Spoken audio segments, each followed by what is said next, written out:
Ang kwentong ito ay tungkol sa isang menor de edad na Filipinang nakipag-meet up sa isang foreigner at walang awang pinaslang. Sino ang batang babaeng ito at bakit siya pinatay ng foreigner?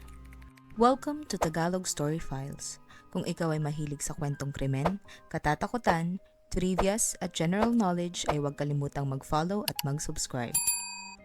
Noong taong 1998, isang batang babae ang pinanganak sa bayan ng Bago, Sinandangan, Zamboanga del Norte at siya ay si Alona Daniela Alvarez. Bunso at nag-iisang anak na babae si Alona sa apat na magkakapatid. Lumaki silang magkakapatid sa pangangalaga ng kanilang lola na si Lola Herminia dahil sila ay ulila na sa ina at ang kanilang ama ay iniwan silang magkakapatid. Ayon kay Lola Herminia, si Alona ay isang mabait at responsableng bata. Lagi niya daw itong naaasahan sa kanilang bahay. Mataas daw ang pangarap ng batang si Alona para sa kanyang pamilya. Madalas daw nitong sabihin na gusto niyang tulungan ang kanyang pamilya pag siya ay nakapagtapos. Nag-aral si Alona at nakapagtapos sa eskwelahan ng Ciary John Romer National High School. Ayon sa mga naging guro ni Alona, siya ay isang matalino at mapagbigay na estudyante sa kanyang mga kaklase. Siya din umano ay isang palabirong bata. Matapos makagraduate ni Alona ng high school, ay naipagpatuloy niya ang kanyang pag-aaral sa kolehiyo. Ayon sa kanyang pinsan, nais daw ni Alona na kumuha ng kursong marine engineering. Gusto rin daw nitong makapunta at makapagtrabaho sa ibang bansa upang makatulong sa kanyang pamilya. Nabanggit din ng kanyang pinsan na balak daw ni Alona na makipagrelasyon sa dayuhan para umano mas mapadali ang pagpunta niya sa ibang bansa at makatulong sa kanyang pamilya. Dumating ang panahon at naging curious na si Alona sa mga bagay-bagay kaya't bumili ito ng cellphone. Matapos bumili ng cellphone ay nagpatulong umano itong gumawa ng social media account sa kanyang pinsan. Noong araw din na gumawa sila ng account ay may nakilala umano itong dayuhan na lalaki.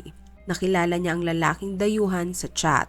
Ito umano ay 42 years old at nagngangalang Ali na mula sa bansang Australia. Bukod sa kanyang pinsan, alam din umano ng kanyang guro ang panliligaw ng foreigner kay Alona. Noong January 15, ayon sa kanyang guro, ikinuwento daw sa kanya ni Alona ang tungkol sa panliligaw sa kanya ng foreigner. Nabanggit din umano ng dalaga na pinapadalan siya nito ng pera. Nabanggit din ng kanyang guro na nagpadala daw ng 2,000 pesos kay Alona ang foreigner. Ginamit daw ni Alona ang pera para ilibre ang kanyang mga kaklase at mga guro ng ice cream. Noong nakilala daw ni Ali si Alona, ay nais daw makipagkita agad nito sa dalaga. Ayon sa kanyang pinsan, ilang araw pa lamang daw nagkakakilala sa chat sina Ali at Alona, ay nais na daw nitong pumunta sa Pilipinas para ma-meet si Alona. Suportado naman daw ng kanyang pinsan ng pakikipag-meet niya kay Ali. Napagkasunduan pa nga daw nilang dalawa na sila ang magkasamang susundo kay Ali sa Dipolog City Airport.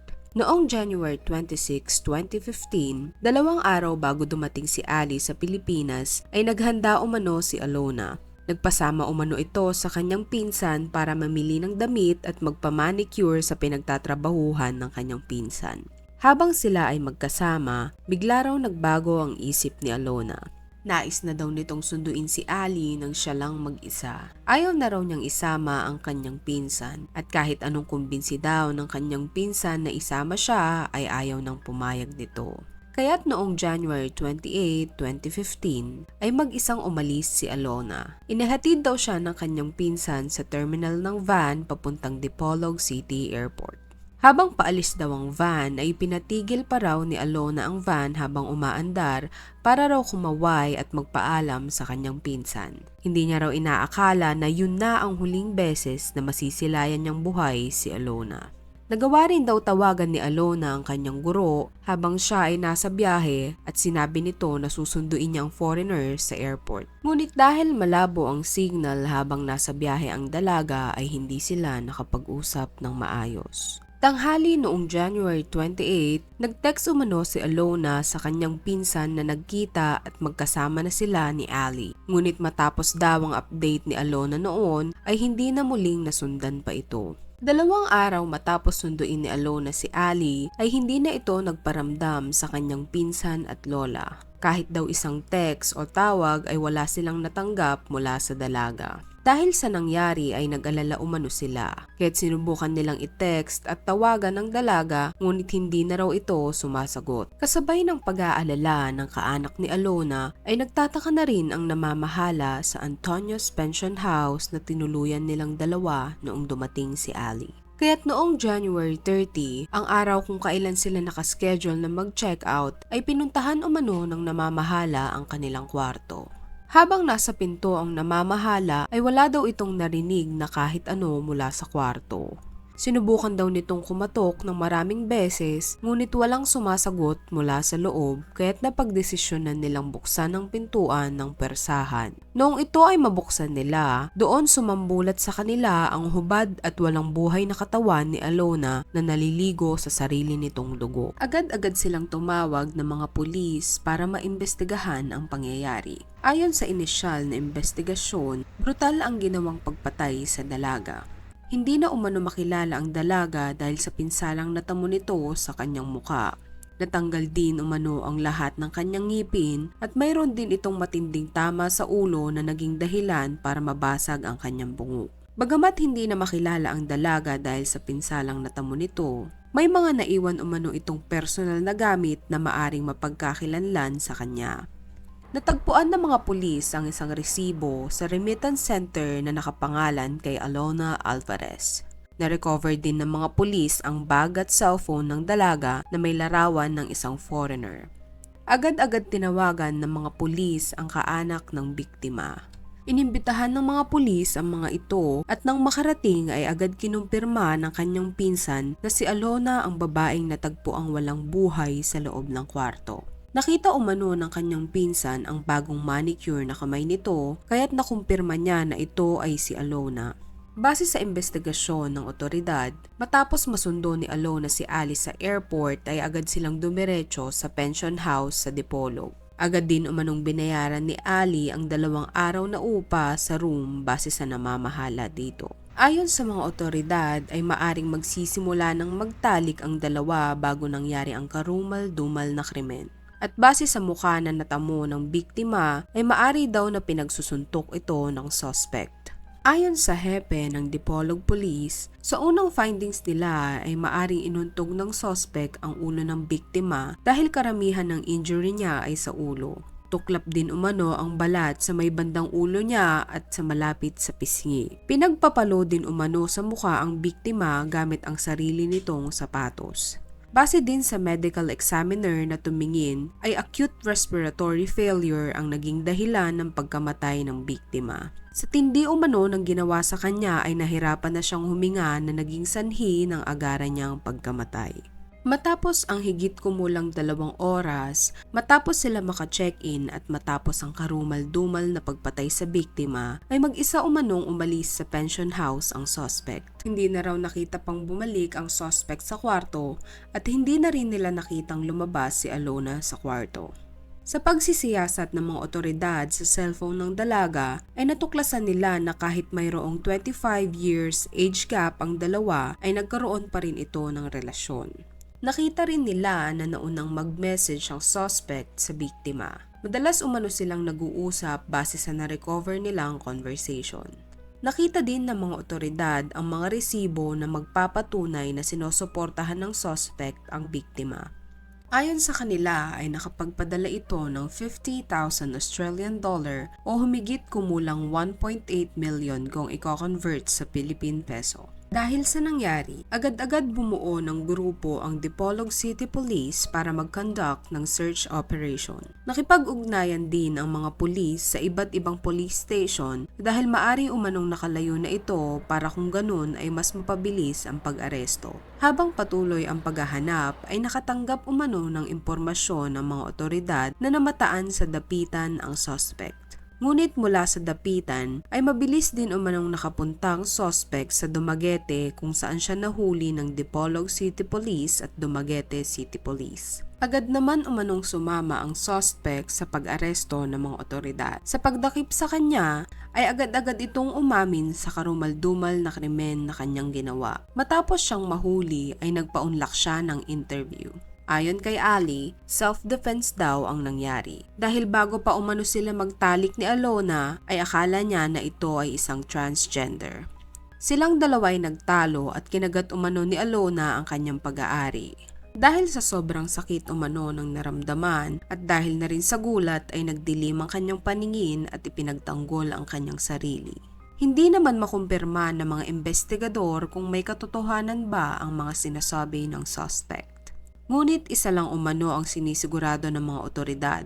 Si Ali ay gumagamit ng droga. Dahil habang nag-iimbestiga ang mga otoridad sa kwarto, ay nakakita sila ng toys at marijuana sa loob ng kwarto na maari umanong ginamit ng suspect bago mangyari ang krimen.